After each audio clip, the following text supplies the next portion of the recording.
आप सबका धन्यवाद देना चाहती हूँ कि आपने हमारे YouTube और Spotify को लाइक शेयर सब्सक्राइब किया और वहां अपने सुझाव और अपने कमेंट्स दिए।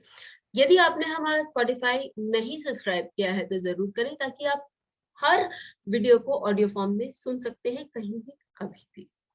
आज हम प्रश्न पर बात करने जा रहे हैं। इससे पहले प्रश्न पर हमारा कोर्स आने वाला है, और हिंदी में कोर्स 20 जून से आने वाला है। इंग्लिश वाला जो कोर्स है वो मई में 23 तारीख से आने वाला है। प्रश्न के ऊपर हमने बहुत सारे वीडियोस बनाए हैं, और उन अभी फिलहाल हमने ये भी बताया कि हमारा प्रश्न पर क्या कोर्स रहेगा। उस वीडियो का लिंक हम आपको नीचे दे देंगे, यदि आपको देखना हो तो वहां जाकर देख सकते हैं। आज हम एक संवेदनशील टॉपिक पर बात करने जा रहे हैं, लेकिन उससे पहले ये भी बताएं कि यदि हम अपना प्रश्न किसी टॉपिक पर देख रहे हैं और यदि कुंडली में भी वो बात उभर कर आती है कि कोई हमारा इवेंट होने वाला है, और प्रश्न भी वही बात बताता है कि उस इवेंट की वो पुष्टि करता है, तो वो इवेंट हमारे जीवन में होता ही है। लेकिन कभी ऐसा होता है कि प्रश्न हमारा पॉजिटिव होता है और कुंडली में शायद कोई नेगेटिव पॉइंट दिखाई देते हैं, तो वो इवेंट की तरफ बढ़ता तो है व्यक्ति, लेकिन वो इवेंट 100% होगा इसकी कोई संभावना नहीं है। क्योंकि शास्त्रों के अनुसार जो आपकी कुंडली में है वो ना आपका ताजिक, ना आपका तिथि प्रवेश, न ही आपका प्रश्न ओवरराइड कर सकता है, यदि आपने कोई बहुत ही अच्छे पुण्य इस जन्म में नहीं कमाए हो तो आगे बढ़ते हैं।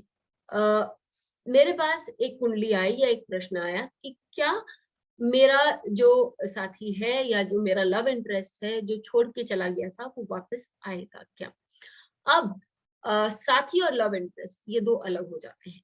यदि हम किसी के साथ विवाह बंधन में बंध जाते हैं तो वो हमारे लिए 7th हाउस ऑपरेट होने लगता है।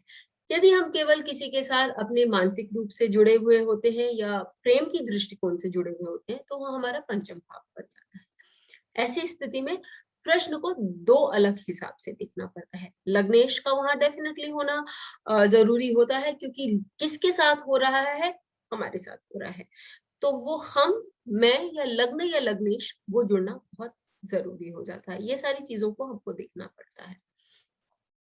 फिर यदि अष्टमेश षष्टमेश जुड़ जाते हैं तो अकस्मात कुछ परिवर्तन आता है या लड़ाई ये सब होता है।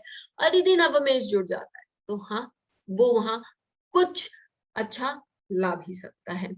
फिर दशमेश जुड़ जाता है तो वो वर्क रिलेटेड हो जाता है। ये सारी चीजें हम देखते जाते हैं, लेकिन सबसे पहले अब हम देखते हैं कि क्या हमारा जो क्वेश्चन था कि भाई हमारा पास्ट लव क्या वो वापस आएगा।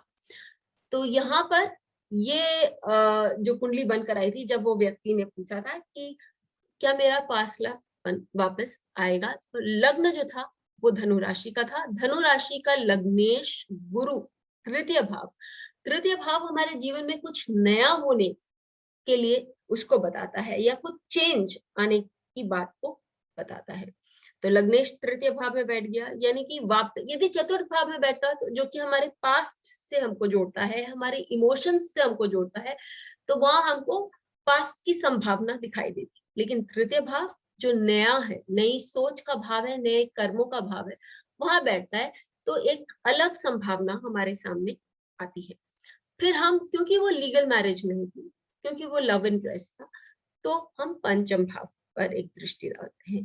पंचम भाव शुक्र और शनि से वहां पर शुक्र और शनि बैठे हुए हैं पंचम भाव में, और मंगल जो पंचमेश है वो सप्तम भाव में बैठा हुआ है।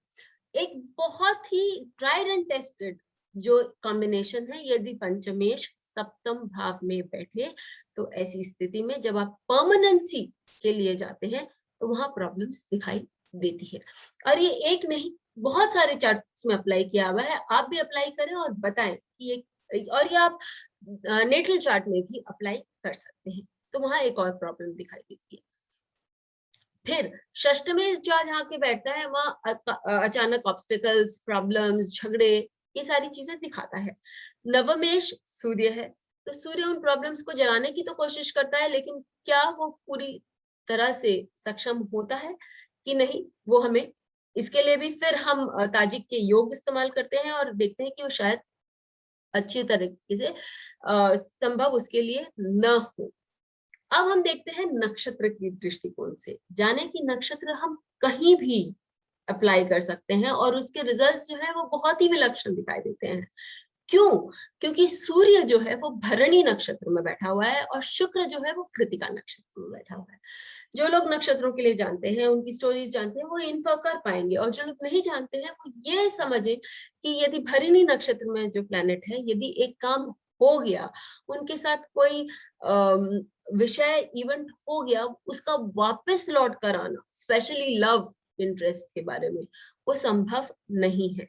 यहाँ शुक्र भी कृतिका नक्षत्र में बैठा हुआ है, तो ये हम बता सकते हैं कि वो लव तो था, लेकिन उनके मन में एक उस व्यक्ति का बहुत स्ट्रॉन्ग ईगो इश्यूज था। 6th हाउस आपकी चीटिंग भी बताता है, तो हो सकता है कि वो ईगो इश्यूज को आगे लाकर अपनी चीटिंग को छुपाना चाह रहा है और आगे बढ़ना चाह रहा है। तो ये सारी चीजें हम देख सकते हैं कि भाई आने की उसकी जो संभावना है वो बहुत कम है। वो व्यक्ति उस लड़की को हो सकता है ये बताए कि मुझे परमानेंट इंटरेस्ट है, लेकिन सप्तमेश जो है वो षष्टम भाव में राहु के साथ है। वो ऐसा दिखावा कर सकता है कि इंटरेस्ट है। राहु दिखावा, छलावा का प्लैनेट है। वो सच में क्या करवा रहा है कोई दूसरा प्लैनेट ही बताता है। वो गुरु से भी दृष्ट नहीं है कि वो उसको कंट्रोल कर पाए। तो ऐसी स्थिति में वो आज उस व्यक्ति ने उसे छलावा दिया, या उस व्यक्ति ने उसको एक दिखाया कि हाँ मैं इंटरेस्टेड हूँ, लेकिन फाइनली ईगो इश्यूज को बीच में लाकर उसने वो रिलेशनशिप को तोड़ दिया, या रिलेशनशिप का त्याग करके वो आगे बढ़ गया। तो मेरा सुझाव भी उस लेडी को यही था कि आप भी अपनी लाइफ में आगे बढ़े, और क्योंकि आपका लग्नेश तृतीय भाव में है, तो वो बताता है कि आप लाइफ में आगे बढ़ने के लिए सक्षम है। वो व्यक्ति आगे बढ़ चुका है और वो वापस लौटकर नहीं आएगा। उसी दिन, उसी प्रश्न के समाप्त के बाद उसने मुझे एक मेल किया कि आपने जब बोला तो मेरा मन तो खराब हुआ, लेकिन फिर मैं ऐसे ही फेसबुक पे देख रही थी, तो मैंने देखा कि वो व्यक्ति उसने अपने एंगेजमेंट की पिक्चर्स अपलोड की हुई है। इसका मतलब है कि वो अपने जीवन में आगे बढ़ चुका है, और मैं भी अपने जीवन में अब आगे बढ़ना चाहती हूँ।